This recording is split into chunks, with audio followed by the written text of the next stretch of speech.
पहले कुछ वैल्यू याद कर लो, जैसे कि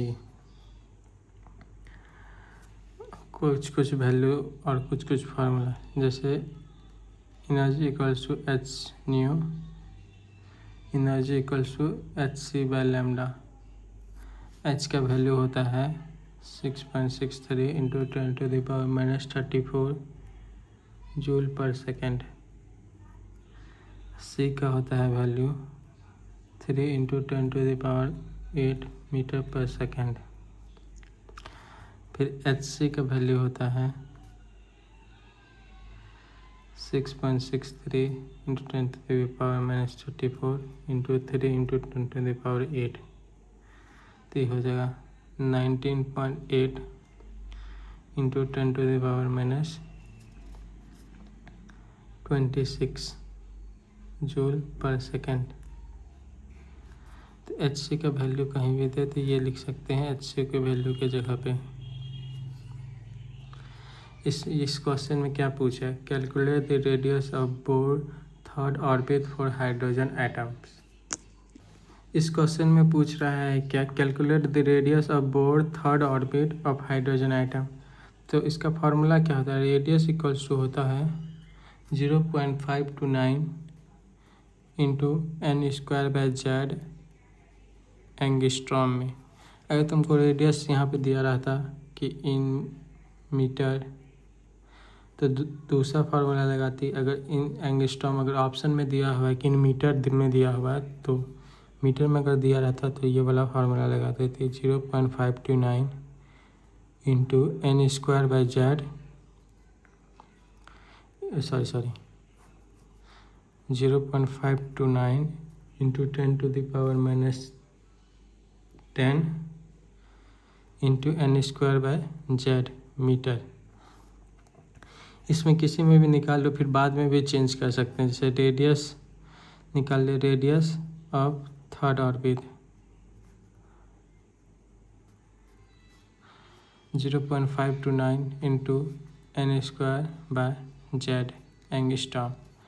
0.529 n क्या है, यहाँ पे गिवन पहले लिख देते हैं। गिवन है n इक्वल्स टू कौन सा ऑर्बिट है, थर्ड ऑर्बिट।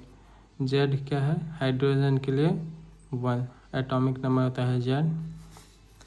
तो n² क्या हो जाएगा, 3 का स्क्वायर बाय 1। 0.529 इंटू 9। मल्टीप्लिकेशन के टाइम में अगर ऑप्शन दिया ही रहता है तो उतना करने का कोई ज़रूरत नहीं है। ये जो पीछे का ये है इसको इग्नोर कर दो, इसको इग्नोर कर दो, फिर बाकी को मल्टीप्लाई कर दो। तो 0.5 इंटू 9 कितना हो जाएगा, 4.5 एंगस्ट्रॉम। ऑप्शन में चेक कर लेना कि क्या है, 5.1 है या 5.4 होगा। जो इसके क्लोजेस्ट होगा वही आंसर को टिक कर देना है, इससे कैलकुलेशन फास्ट हो जाएगा। ये दूसरा क्वेश्चन है, इसमें क्या पूछ रहा है, calculate the radius of Bohr's second orbit for hydrogen atom with z equals to 3। With z equals to 3, ये क्वेश्चन ही गलत है। Calculate the radius of second orbit with, यहाँ तक ही होगा question. With z equals to 3 कैसे होगा, एक सेकेंड, नहीं z कैसे चेंज हो सकता है, क्वेश्चन गलत है, यहीं तक होगा क्वेश्चन, एक्स्ट्रा लिखा गया है। तो इसमें क्या बोल रहा है कि इसमें सेकेंड ऑर्बिट का रेडियस निकालना है। तो रेडियस का फार्मूला क्या होता है, 0.529 इंटू n² / z एंगस्ट्रॉम। तो n कितना दिया हुआ है, n दिया हुआ है सेकेंड, z कितना होता है हाइड्रोजन का 1, हाइड्रोजन का 1 होता है हम एटॉमिक नंबर। 0.529 इंटू 2 का स्क्वायर बटे 1, तो क्या हो जाएगा 0.529 इंटू 4 एंगस्ट्रॉम। तो इसको इग्नोर कर दो, तो 0.5 इंटू 4 कितना हो जाएगा, 2 पॉइंट समथिंग होगा एंगस्ट्रॉम। ऑप्शन में ही दिया रहेगा 2 पॉइंट, इसके पास क्लोजेस्ट जो होगा उसमें टिक कर देना। दिया रहेगा 2.1 या 2.12 2.22 समथिंग, क्योंकि मान लो ऑप्शन में 4 ऑप्शन दिया है तुमको, जैसे 2.12 3.15 1.5 7.2 एंगस्ट्रॉम में सारा है। तो तुम कौन सा चूज़ करेगी? ये वाला चूज़ कर देना। कैलकुलेशन में उतना टाइम लगाने का ज़रूरत नहीं है। अब मान लो अगर ये ऑप्शन में मीटर में दिया रहता तो ये एंगस्ट्रॉम में आ गया, 2 एंगस्ट्रॉम आ गया लेट्स सपोज। तो इसको मीटर में चेंज करने के लिए 10⁻⁻10 से मल्टीप्लाई कर देंगे, क्योंकि 1 एंगस्ट्रॉम इक्वल्स होता है 10⁻10 मीटर। ये निकल जाएगा तुम्हारा आंसर मीटर में। दूसरा क्वेश्चन है, इसमें क्या पूछ रहा है? What is the energy of the electron in He+ in ground state. तो इसमें पहले n क्या है? n हो गया ग्राउंड स्टेट दिया हुआ है क्वेश्चन में, देखो ग्राउंड स्टेट है तो n हो जाएगा तुम्हारा n=1 ग्राउंड स्टेट के लिए होता है ऑर्बिट नंबर 1। उसके बाद z क्या हो जाएगा? इसमें दिया हुआ है हीलियम एटम है, हीलियम एटम है तो हाइड्रोजन हीलियम, हीलियम का एटॉमिक नंबर 2 होता है। तो इसमें एनर्जी पूछ रहा है, एनर्जी इक्वल्स टू क्या होता है? -13.6 Z² बाय n²।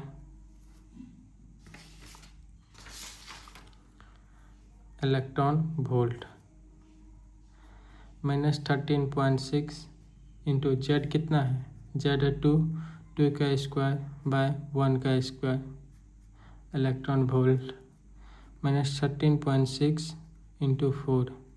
इसको मल्टीप्लाई कर दो 136 इंटू 4 6 चौक 24 2 13 चौक 52 2 54 54.4 इलेक्ट्रॉन वोल्ट आ गया। अगर मान लो लेट सपोज इसमें एनर्जी पूछा था state in ground state in, अगर जूल पूछ देता जूल में बताओ, तो जूल के लिए हम क्या करते हैं? 1 इलेक्ट्रॉन वोल्ट होता है 1.9 इंटू 1.6 इंटू 10⁻⁻19 जूल।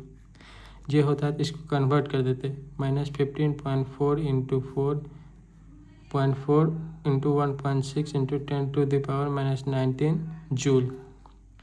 इसको मल्टीप्लाई कर देते हैं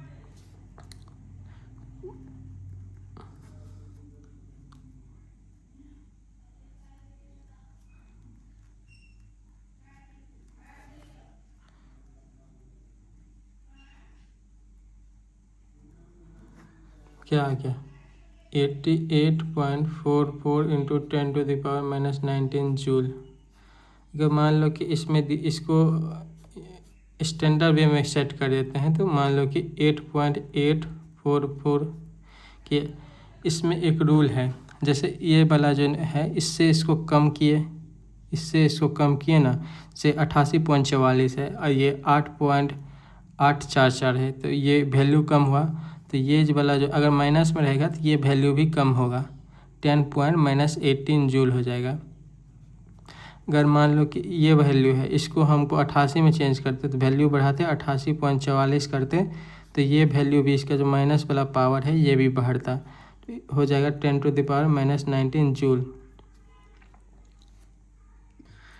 इस क्वेश्चन में क्या पूछ रहा है? Calculate the energy associated with the second orbit of He+ and what is the radius of the orbit. पहला वाला पार्ट सॉल्व कर लेते हैं। एनर्जी पूछ रहा है निकालने, क्या क्या दिया हुआ है? n दिया हुआ है सेकेंड ऑर्बिट दिया हुआ है, z होता है सेकेंड हीलियम एटम के लिए।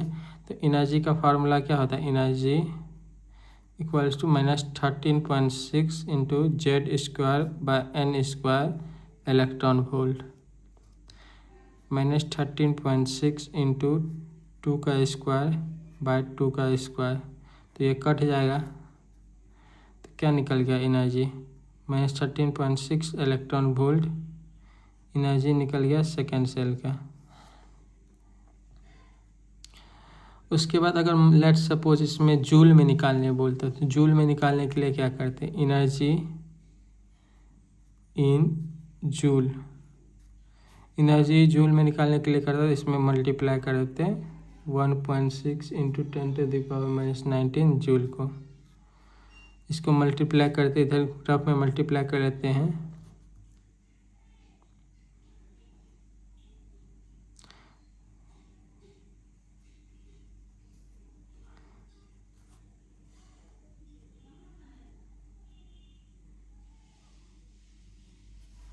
आ गया कितना -21.76 10⁻⁻19 जूल। इसको स्टैंडर्ड वे में कन्वर्ट कर देते हैं, कहीं ऑप्शन में स्टैंडर्ड वे में ही दिया जाता है। तो इसको कैसे, इसको यहाँ पे लाना है 2.1376 माइनस में। तो ये वैल्यू इसको क्या किया, हम कम किए 21 से इसको 2 बनाए, तो वैल्यू को कम किए तो ये पावर भी जितना पॉइंट को इधर लेके गए तो 1 पॉइंट कम हो जाएगा, इधर आने से 1 ये कम हो जाता है, वैल्यू घटा। ये हमेशा माइनस में पावर रहेगा तभी वैलिड होता है। जैसे 21.76 को 2.176 किए तो ये वैल्यू हो जाएगा 1 पावर ये घटाए तो ये हो जाएगा 8, ये भी 1 घट गया, 1 पॉइंट को इधर ले गए 1 ये भी घट गया, ये हो गया तुम्हारा एनर्जी। इसमें पूछा है रेडियस ऑफ ऑर्बिट पूछ रहा है। तो रेडियस का फॉर्मूला क्या होता है 0.529 इंटू n² एंगस्ट्रॉम में। अगर लेट्स सपोज मान लो कि इसमें मीटर में पूछ दिया, दूसरा फार्मूला लगाएंगे 0.529 इंटू n²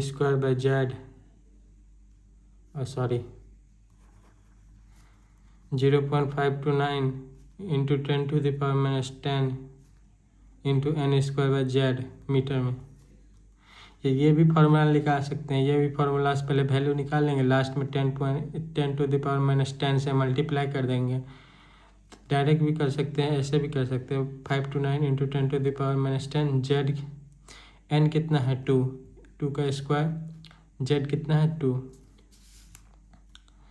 0.529 इंटू 10⁻10 2 का स्क्वायर 4/2, 2 से 2 कट गया, इसको मल्टीप्लाई कर देते हैं, इसको कितना हो जाएगा 529 इंटू 2 5 8 10, तो हो जाएगा 1.058 इंटू 10⁻10 मीटर। ये तुम्हारा रेडियस निकल गया। अब मान लो अगर यही फार्मूला यूज कर देते, वो पहला वाला फार्मूला यूज कर देते हैं, तो 0.529 इंटू 2⁻2 होता है, तो 0.529 इंटू 4/2 होता है, तो ये कट जाता है, तो ये तुम्हारा आंसर आता है 1.058 एंगस्ट्रॉम। 15 इसको हम कन्वर्ट कर देते हैं बाद में मीटर में, तो 1.058 इंटू 10⁻10 मीटर। बाद में भी कर सकते हैं, पहले भी कर सकते हैं, जब करने का मन तब कर लो। ये क्वेश्चन बोल रहा है कि calculate the energy associated with first, second, third and fourth Bohr orbit of hydrogen.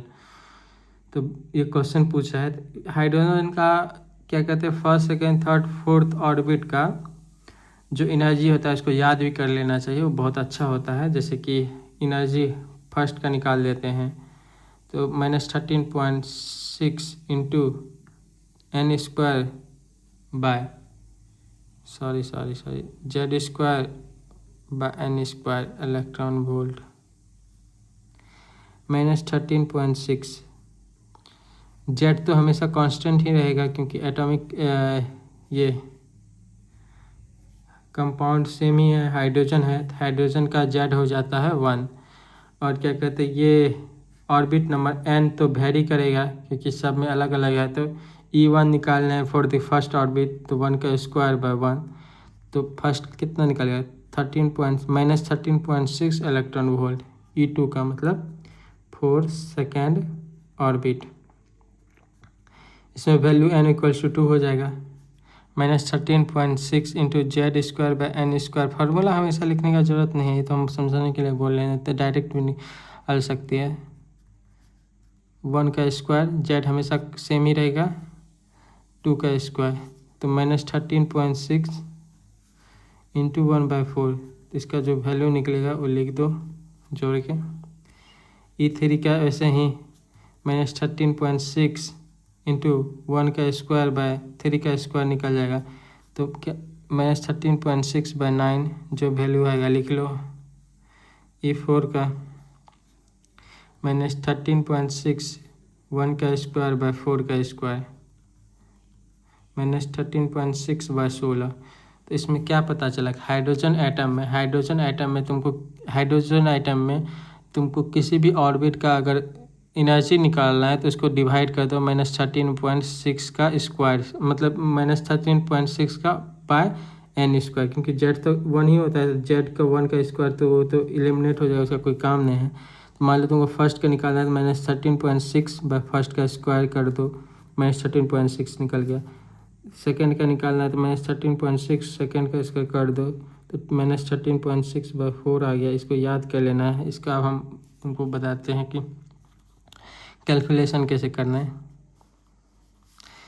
4 divide by 136 ऐसे ही कैलकुलेशन करना है। इसमें कैसे तेज करेंगे, 4 तिया 12, 1 4 चौके 16 कट गया। तो इसका क्या आ जाएगा -0.34।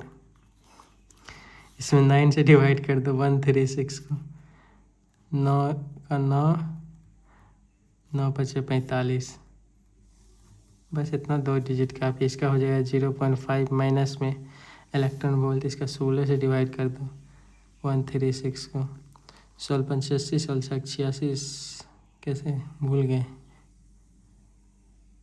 कितना आता है 8 आएगा, हाँ समथिंग यही आएगा 0.8 इलेक्ट्रॉन वोल्ट। तो याद भी कर लो, ये काम आता है, फ्यूचर में काम आएगा। E1 गया मान लो फर्स्ट ऑर्बिट का -13.6 इलेक्ट्रॉन वोल्ट, E2 निकल गया तुमको 0.34 इलेक्ट्रॉन वोल्ट माइनस में है, E3 निकल गया -0.15 इलेक्ट्रॉन वोल्ट, E4 निकल गया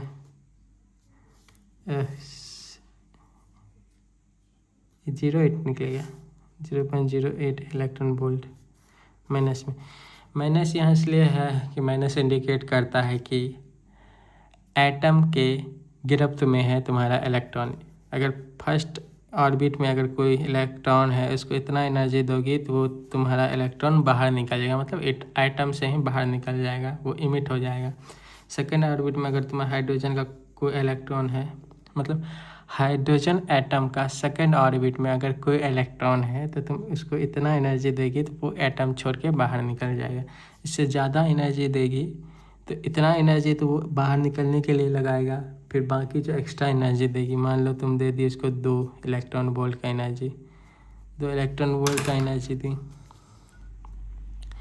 तो इतना एनर्जी तो वो लेगा, इतना एनर्जी तुम्हारा वो लगा देगा, क्या कहते हैं, इलेक्ट्रॉन से बाहर निकलने के लिए, और बाकी जो एनर्जी निकलेगा वो काइनेटिक एनर्जी वो इलेक्ट्रॉन के पास रहेगा।